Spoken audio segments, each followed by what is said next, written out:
Hello everyone. Hi, this is Abhishek Mathur, and today we are going to discuss a brief introduction about the next chapter which we have to start on Monday. All right. So the chapter is atoms, and today we are going to have a brief introduction of atoms. All right. So this is a brief introduction about myself, which you guys already know. So today's topic is introduction to atoms. We are going to discuss the basics of atoms chapter. All right. Right. So there are three major models which we have to discuss in this chapter. The first model was given by J.J. Thomson. All right, as the name suggests, it is given by J.J. Thomson. And in J.J. Thomson model, it is said that the whole mass of the atom is made up of positive charge and the electrons are embedded in between. The electrons are embedded in the positively charged atom. So basically this is also known as pudding and pie model. If you guys know this, pudding and pudding and pie model, if you guys remember it from your ninth standard also. And the second model which we have to discuss is Rutherfords model. Rutherfords model was a big breakthrough considering the previous models given by other scientists. All right, so in Rutherford's model, they did an experiment. In the experiment they used alpha particles. All right, they used alpha particles, and alpha particles were bombarded on a very thin gold foil.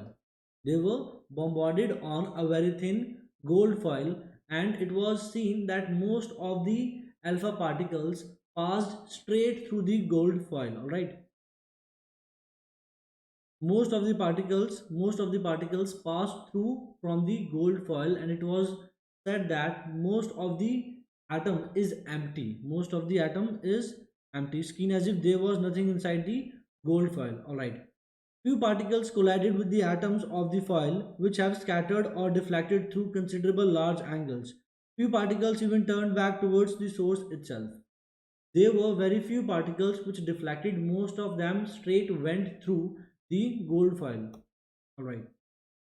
What were the major breakthrough which was we got from Rutherford's model? The entire positive charge and almost whole mass of the atom is concentrated in small center called nucleus.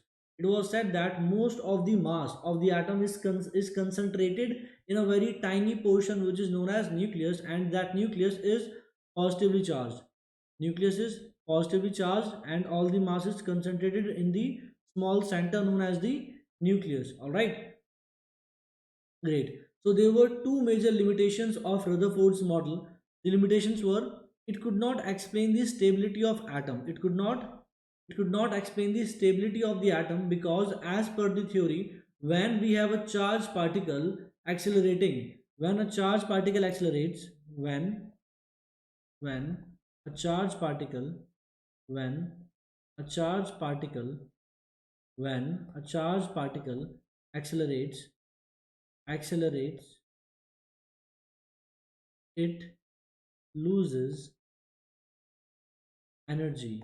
It loses energy, beta. All right. So this model of Rutherford's was not able to explain why the electrons are not losing the energy when they are revolving in circular orbits. All right, great. So these were the first two basic models which were proposed by earlier scientists, and then we have to study Bohr's model for hydrogen atom. This is something which is really very important, and it is relatively 50 to 70% of the chapter itself. This is really very important. So as per Bohr's model, we have an assumption that electrons are the particles which revolve around the nucleus, and the nucleus is positively charged. Nucleus is positively charged, and the electrons are revolving around it, and the electrostatic force of attraction between a positively charged nucleus and electrons provides the necessary centripetal force. All right. Coulomb's force of attraction between the electrons and nucleus provides necessary centripetal force, and the electrons are able to revolve in circle. All right. Now there is this postulate given by Bohr, which is really very important. It is really very important that only those orbits are possible for which the angular momentum of the electron is equal to an integral multiple of the angular momentum should be integral multiple of nh by 2 pi. It should be integral multiple of nh by 2 pi, where h is Planck's constant. H is Planck's constant and L is angular momentum. L is angular momentum, beta. All right. And then the electrons, when they are moving in such orbits, the electrons which are moving in such orbits do not radiate electromagnetic radiation.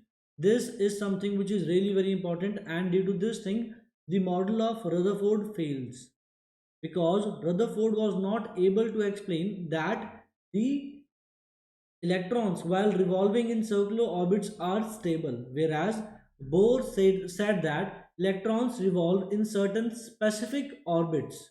Right? Electrons revolve in certain specific orbits for which angular momentum L equals to integral multiple of nh by 2 pi. Alright. So basically mvr is equal to nh by 2, right? And these permissible orbits, in which the orbits in which electrons can revolve without losing any sort of energy, are called stationary orbits. They are called stationary they are called stationary orbits. Stationary orbits are those in which electrons will revolve. They are in acceleration, but they will not lose energy. All right. And again, when we talk about Bohr's model, there is one again very interesting fact given by Bohr, is that electromagnetic radiation are emitted if an electron jumps from stationary orbit of higher energy E2 to another stationary orbit of lower energy E1. The frequency n of the emitted radiation is given by the equation. Please make a note of it, that if this is the energy level of higher energy, if this is an energy level of higher orbit E2, and this is energy level of a lower orbit E1, when an electron jumps from here, when an electron jumps from here, it will lose some energy. When an electron will jump from here, it will lose some energy, and that energy will be seen in the form of electromagnetic radiation. There will be electromagnetic radiation. All right, we will have electromagnetic radiation. The difference in energy is obtained as electromagnetic radiation. I hope this is clear to all of you. Great.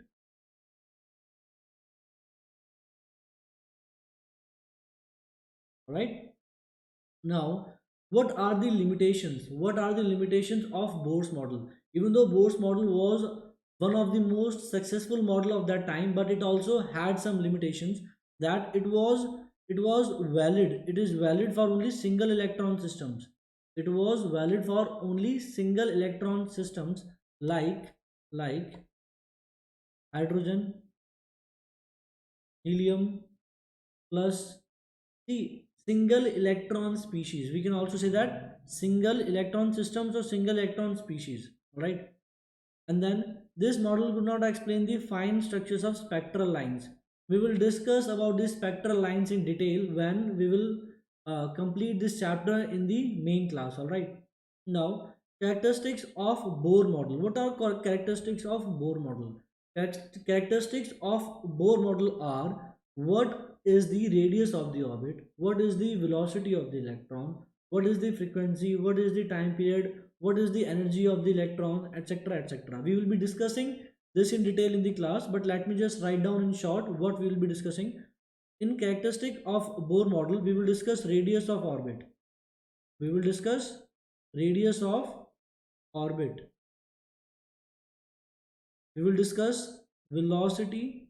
We will discuss velocity of electron. We will discuss velocity of electron orbit, in orbit, and we will also discuss energy of electron,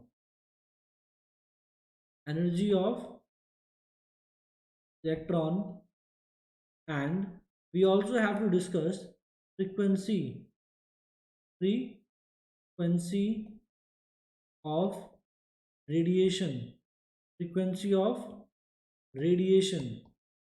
These are the things which we have to discuss in characteristics of Bohr model, and these will be discussed in the class in detail. All right, so please don't miss the class. And then what is line spectra? See, line spectra is something which is really very important, and you have to understand it. Just to give you a brief idea, what happens is that when we have one energy level here and another energy level here, this is my energy level E1, this is my energy level E2. So so when an electron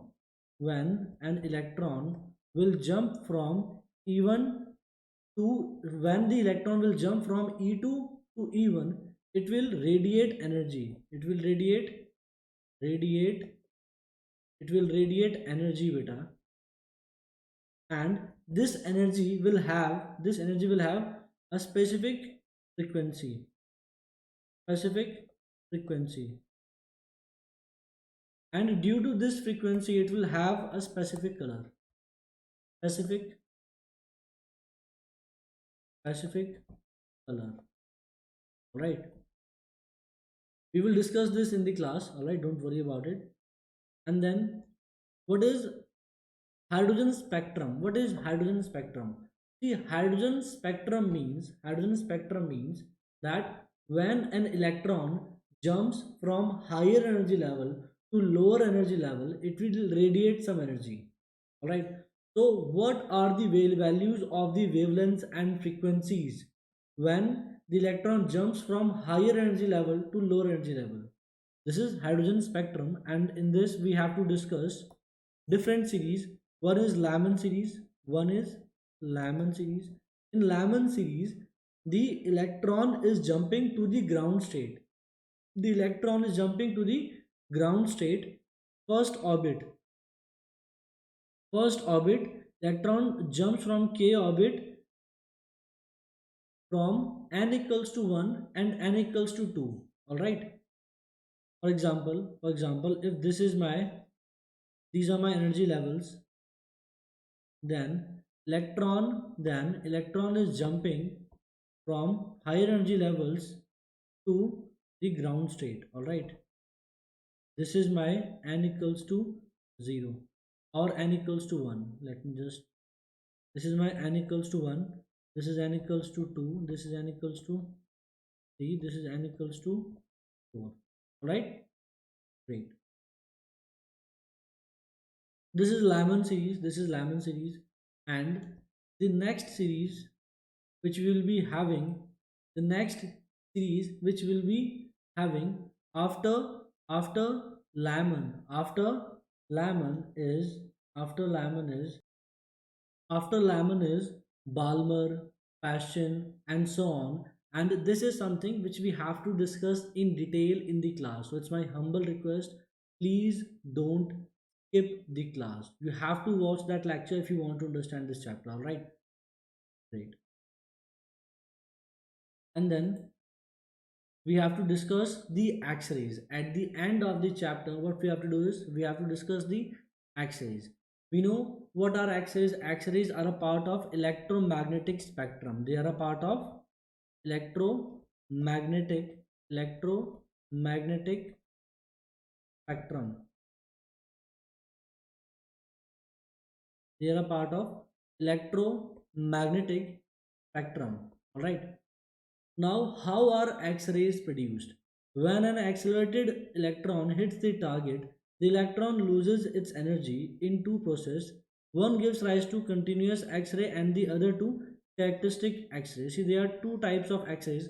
One is continuous X-ray and the second one is characteristic X-ray. In continuous X-ray, what happens is when the electron is hitting the target atom or a target element, when an electron loses its energy in several collisions, an electron is continuously striking the atom, then it loses its energy, it loses its kinetic energy and converted into the X-rays.